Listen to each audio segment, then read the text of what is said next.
আমরা যারা IELTS practice করি মোটামুটি সকলে জানি যে আইএলটিএস রিডিং এর প্রশ্নের যে উত্তরগুলো সাধারণত আমরা প্যাসেজ থেকে খুঁজে খুঁজে বের করতে হয়। কিন্তু আইএলটিএস এর যে রিডিং এদের মধ্যে অনেক প্যাসেজ আছে যেগুলোতে একটা প্রশ্নের উত্তর প্যাসেজে খোঁজার আগে অনেক সময় অন্য একটা প্রশ্নের মধ্যে উত্তর পাওয়া যায়। তো কেমব্রিজের অনেক বইয়ে কিন্তু এরকম কিছু মাঝে মধ্যে এই সুযোগটা পাওয়া যায়। তো আজকে সেখান থেকে আমি একটা অংশ আপনাদেরকে দেখানোর চেষ্টা করবো সংক্ষিপ্ত ভাবে। তো এটা হচ্ছে পার্টন লেখার কারণটা এটা যে আজকে আমি সংক্ষিপ্ত ভাবে একটা বইয়ের একটা পেজ থেকে দেখাবো, নেক্সট টাইম আমি পার্ট 2, 3 আকারে আর কয়েকটা আপনাদেরকে দেখাবো। তো এটা দেখানোর জন্য আমি কেমব্রিজের 17 নম্বর বইয়ের 1 নম্বর টেস্টের 2 নম্বর পেজ নিয়েছি।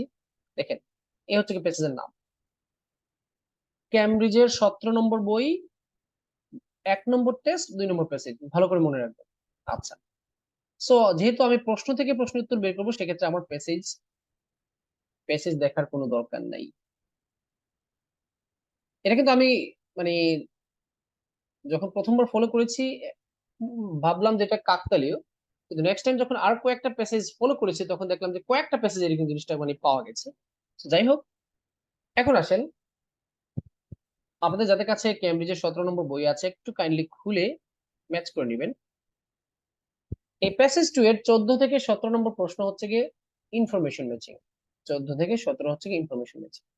মাঝখানে 18 থেকে 22 পর্যন্ত শূন্যস্থান আছে, আমি এটাকে কেটে দিয়েছি, আমার দরকার নেই, কারণ ওইখানে কিন্তু আমার কোনো কাজ না। কাজটা হচ্ছে কি আমার এই 17 থেকে 14 থেকে 17 আর এই 23, 24-এর মধ্যে আমার কিছু একটা দরকার আছে, এই জন্য বাকি প্রশ্ন কেটে দিয়েছি। আমি প্যাসেজ যদি ফুল কেটে দিই তাও আমার অসুবিধা হবে না, কারণ আমার কিন্তু প্যাসেজ থেকে উত্তর বের করবো না, প্রশ্ন থেকে প্রশ্ন বের করবো।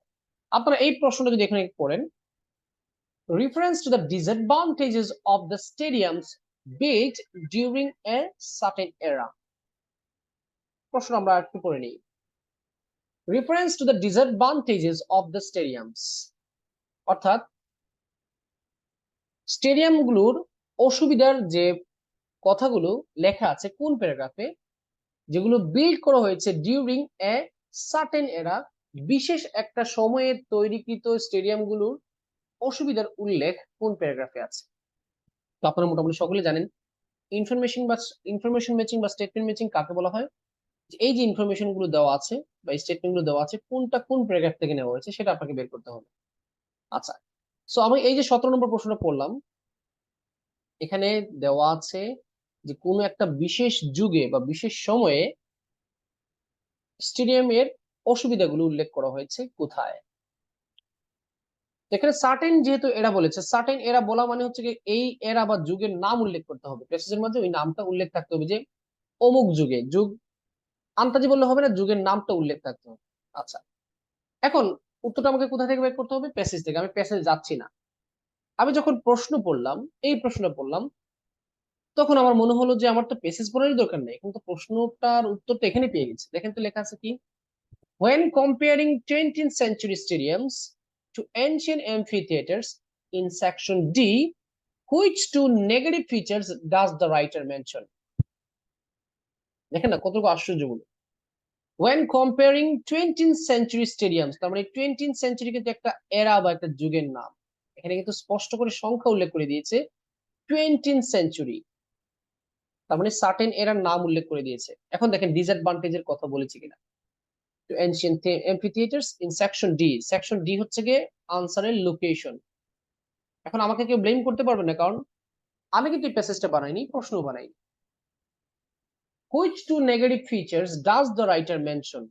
নেগেটিভ ফিচার্স, দুইটা খারাপ দিক। আচ্ছা, তার মানে এই যে প্রশ্নটা, দেখেন এই প্রশ্ন এগুলো যদি বাদ দিয়ে দেন তাও আমাদের কিছু আসে যায় না, কারণ আমাদের হিসাবটা হচ্ছে কি প্রশ্নের সাথে, এক প্রশ্নের সাথে আরেক প্রশ্ন। এখানে বলছে যখন লেখক প্রাচীন এমফি থিয়েটার বা মিলনায়তন, যেগুলো বা আমরা যদি বর্তমানে যেগুলোকে অডিটোরিয়াম বলি, সেগুলোর সাথে যখন 20 শতকের স্টেডিয়ামের তুলনা করেছেন তখন কোন দুইটা নেগেটিভ কথা তিনি উল্লেখ করেছেন, তার মানে বোঝা যাচ্ছে এটা নিশ্চিত সেকশন ডি তে 20th সেঞ্চুরি এর স্টেডিয়ামের নেগেটিভ কথা অবশ্যই লেখা আছে, এখানে কোনো ডিসকাউন্ট নাই। যেহেতু যেহেতু এখানে নেগেটিভ ফিচার বলেছে, তার মানে 17 নম্বর আনসারটা আছে সেকশন ডি তে। এখন আপনারা বিশেষ হয় না, মিলিয়ে দেখেন, আমি কিন্তু প্যাসেজে যাইনি, প্রশ্ন থেকে কিন্তু উত্তরটা পেয়ে গেছি। এখন যদি সেকশন ডি তারা উল্লেখ না করতো, তাহলে একটু হয়তো আপনার অসুবিধা হতো। এটা কিন্তু আপনি বুঝতে পারতেন যে এই প্রশ্নের আনসারটা, মানে এই যে ডাবল এমসিকিউর আনসারটা যে পেসেজে, যে প্যারাগ্রাফে থাকবে, 17 নম্বর আনসারটাও সেম প্যারাগ্রাফে থাকবে। এটা কিন্তু মোটামুটি শিওর হয়ে যেত। কিন্তু আমাদেরকে আরো সহজ করে দিয়েছে কি, সেকশন ডি উল্লেখ করে দিয়েছে, অর্থাৎ 17 নম্বরের আনসারটা হচ্ছে কি ডি। এটা আনসারটা হচ্ছে কি ডি। সো এই সাধারণ একটা জিনিস দেখালাম, যদিও একটা প্রশ্ন যদি আপনি এভাবে বের করে ফেলেন, আপনার আহামরি যে লাভ হয়ে যাবে তা না। যেহেতু আমরা স্ট্র্যাটেজি নিয়ে প্রায় সময় আলোচনা করি, এই জন্য আমি স্ট্র্যাটেজি একটা শেয়ার করলাম।